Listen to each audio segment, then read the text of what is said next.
All right, I'm here alongside Coach O. So for me, I never played baseball, so I always get excited when I look at lineups. When you go to make a lineup, what is the first thing you think about? Normally, the first thing I'll think about is kind of matchups. Like tonight, I know their pitcher. I know he's a firm lefty, tall lefty, with a pretty good off-speed pitch. So, trying to get the righties in there, and then going with who's kind of hot at that point in time. That's another thing I think of. In the summer, it's a little different. You got to get everyone out there. So, but those are probably the two main things I think about every day. So let's take a look at today's lineup. So you lead off with Seti today, playing in center field. Mm-hmm. What is kind of the vision with him at leadoff? It's a guy you obviously know very well, playing at your own college.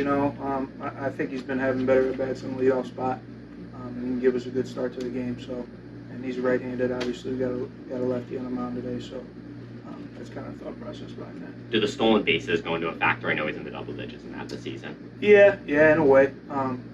He gives us a chance for Figgy to come up with a guy in scoring position with no outs. So, if he gets on, and Figgy can steal bases too. So. And you mentioned it there with Figgy. He's kind of hit in a couple different spots this season. You like him at the 2. What is he like there so far? The fact that I like the 2-hole as being one of the more versatile players. A guy who can hit the ball out of the yard, can drag bunt, steal bases, basically kind of do it all. That's my thought process behind the 2-hole. So that's why I like Figgy there. And then him at third base, is that kind of his desired spot that you like him at? I'll play him anywhere. I think Brownie's doing really good at short right now, and I think Landon's a little more comfortable at second. I know Figgy played third this year for us, so next, he's capable. Sorry to interrupt you. Next, we go to the 3-hitter and cool new guy. What have you kind of seen from him so far? What do you like about him? I've just seen him swing a couple times, but I know he had really good numbers this year, and that he's going to a good program, and he's a talented baseball player. Do you look at his defensive, like in BP and all that sort of stuff, and is that a factor when you have a new guy in the lineup?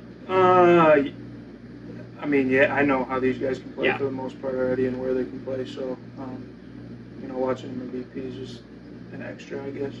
Bryce and the cleanup hole doesn't really need to go with any explaining, No. but if you want to talk about it a little bit, you can.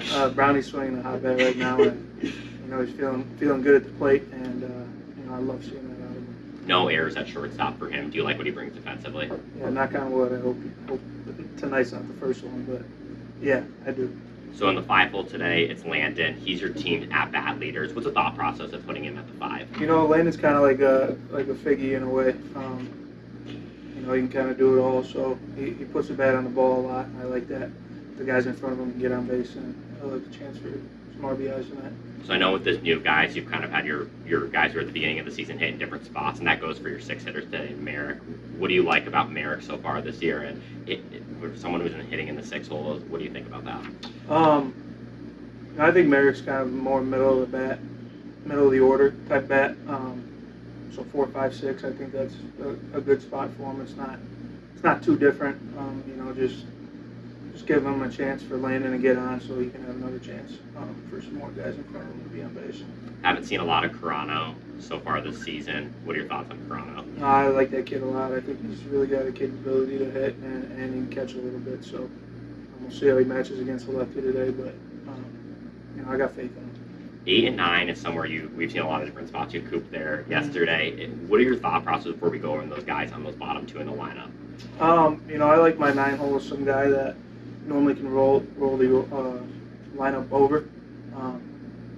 Our 9-hole tonight's a little kind of different. He's got speed, a little more juice than a normal 9-hole hitter, but he gives us a good chance to hit if guys are in front of him. Same with Christian. There are two guys that give us a chance for some RBI opportunities, and hopefully they come through. Is it a testament to the depth that you're able to put your DH at the 8? Yeah, I'd say so. Kind of trying to work Christian back in there before I catch him after his concussion. But it's kind of I don't know. It's kind of different. I haven't done that much in the past, but I think it's going to work out. So that's why we bring you on here. Final question: your starter today in suits. It's the guy you've seen a ton this year. He's up to 4 starts on the year. What do you like about him so far? What do you expect tonight? Just the same thing he's been doing, filling up the zone, being competitive with his stuff. He knows one time through the order what guys are sitting on. He'll come in, work it out, and he knows knows how to pitch, so I expect him to do what he's been doing. Just committed to South Dakota State. How cool is that? Yeah, it's awesome for him, man. He's well deserved, and I'm happy for him. Awesome. Well, thanks for coming on today. Thank Thanks for answering all these weird questions. Thanks.